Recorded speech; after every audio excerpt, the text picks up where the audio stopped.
وفاقی آئینی عدالت نے ایک اہم فیصلے میں پاسپورٹ اینڈ امیگریشن رولز کی کالعدم دفعات کو بحال کر دیا ہے، جس کے بعد حکومت کو شہریوں کے نام پاسپورٹ کنٹرول لسٹ میں شامل کرنے اور پاسپورٹ غیر فعال کرنے کا قانونی اختیار دوبارہ حاصل ہو گیا ہے۔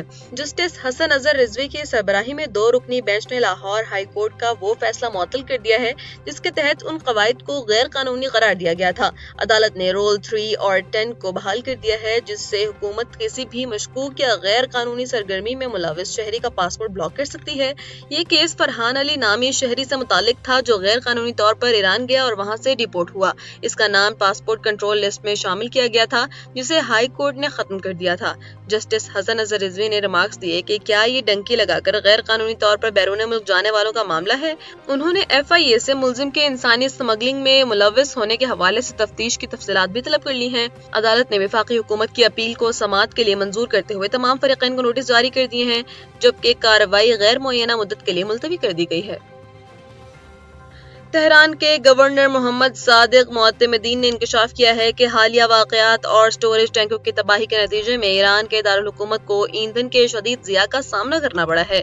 ان کے مطابق تقریباً 8 کروڑ لیٹر ایندھن ضائع ہو چکا ہے، جس کے بعد حکام توانائی کے بحران سے نمٹنے کے لیے ہنگامی اقدامات کر رہے ہیں۔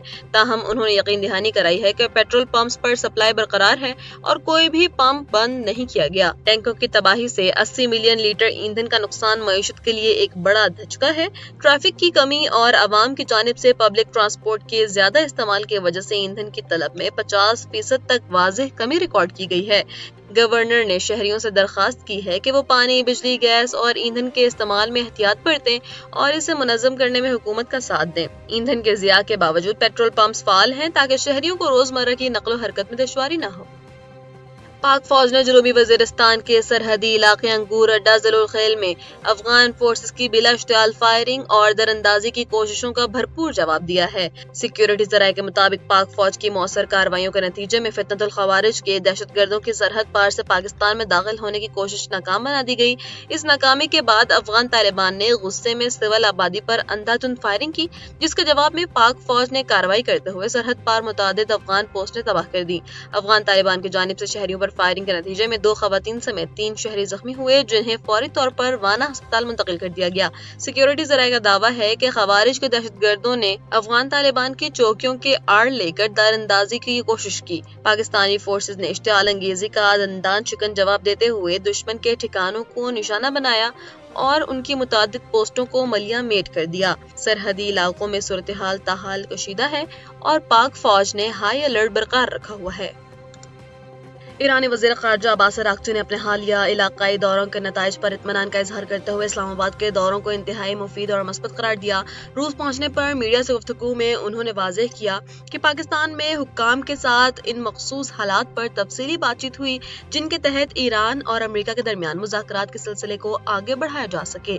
پاکستان اور عمان سے کامیاب مشاورت کے بعد عباس اراغچی اب ماسکو میں روسی صدر ولادیمیر پوٹن سے بھی ملاقات کریں گے تاکہ عالمی اور علاقائی امور خصوصاً جنگ کے حالیہ صورتحال پر ہم آہنگی پیدا کی جا سکے۔ عباس اراغچی نے زور دیا کہ ایران اور عمان ابنائے ہرمز کے ساحلی ممالک ہونے کے ناطے اس عالمی گزرگاہ کی حفاظت کے ذمہ دار ہیں۔ انہوں نے کہا کہ دونوں ممالک کے درمیان ماہرین کی سطح پر مشاورت جاری رہے گی تاکہ عالمی تجارت کے لیے اس اہم راستے کو محفوظ رکھا جا سکے۔ امریکہ اور ایران کے درمیان اسلام آباد میں متوقع امن مذاکرات کا دوسرا دور تعطل کا شکار ہو گیا ہے، جس کے باعث عالمی منڈی میں تیل کی قیمتوں میں اچانک تیزی دیکھی جا رہی ہے۔ الجزیرہ اور عرب میڈیا کی رپورٹس کے مطابق صدر ڈونلڈ ٹرمپ کی جانب سے امریکی وفد کا دورہ منسوخ کیے جانے اور ایرانی وزیر خارجہ عباس اراغچی کی اسلام آباد سے اچانک روانگی نے سفارتی کوششوں کو دھچکا پہنچایا ہے۔ اس تعطل کے نتیجے میں برنٹ خام تیل کی قیمت 2% اضافے کے ساتھ $106.99 فی بیرل تک پہنچ گئی ہے۔ پاکستان میں ہونے والے مذاکرات کا دوسرا راؤنڈ فی الحال کھٹائی میں پڑ گیا ہے۔ ایرانی وزیر خارجہ اب روس میں موجود ہیں تاکہ وہاں کی قیادت کے ذریعے بحران کا حل تلاش کیا جا سکے۔ کشیدگی کے باعث دنیا کی اہم ترین آبی گزرگاہ سے جہازوں کی آمد و رفت 85% تک کم ہو گئی ہے۔ عام حالات میں گزرنے والے 129 جہازوں کے مقابلے میں ہفتے کے روز صرف 19 جہاز گزر سکیں گے۔ اقوام متحدہ میں خبردار کیا ہے کہ آبنائے ہرمز کی بندش سے عالمی سطح پر انسانی تباہی کا خطرہ خطرہ پیدا ہو سکتا ہے، کیونکہ یہاں سے دنیا کے 20% گیس اور تیل کی ترسیل ہوتی ہے۔ جہاں تیل کی قیمتیں بڑی ہیں، وہیں ایشیائی اسٹاک مارکیٹوں نے اس صورتحال پر اب استحکام کا مظاہرہ کیا ہے۔ اور آپ کو بتائیں، کراچی میں شدید گرمی کی لہر کے پیش نظر ماہرین صحت اور محکمہ موسمیات نے شہریوں کے لیے ہائی الرٹ جاری کر دیا ہے۔ شہر قائد میں آج پارہ 38 ڈگری سینٹی گریڈ تک چھونے کا امکان ہے، جبکہ ہوا میں نمی کا تناسب 78% تک ہونے کی وجہ سے گرمی کی شدت اصل درجہ حرارت سے کہیں زیادہ محسوس ہو رہی ہے۔ ماہرین نے خبردار کیا ہے کہ اس موسم میں انفیکشنز اور ہیٹ اسٹروک کا خطرہ بڑھ سکتا ہے، اس لیے شہری غیر ضروری طور پر گھروں سے باہر نکلنے سے گریز کریں، باہر کے کھانوں اور کھلے مشروبات سے مکمل پرہیز کریں، صرف ابلا ہوا پانی استعمال کریں تاکہ پیٹ کی بیماریوں سے بچا جا سکے، ہلکے رنگ کے سوتی کپڑے پہنیں اور دھوپ میں نکلتے وقت سر اور چہرے کو ڈھانپ کر رکھیں۔ زیادہ پسینے کی صورت میں جلد کو صاف اور خشک رکھیں تاکہ الرجی اور دانوں سے بچا جا سکے۔ چہرے کو ٹھنڈے پانی سے دھوئیں اور ہلکا موئسچرائزر استعمال کریں۔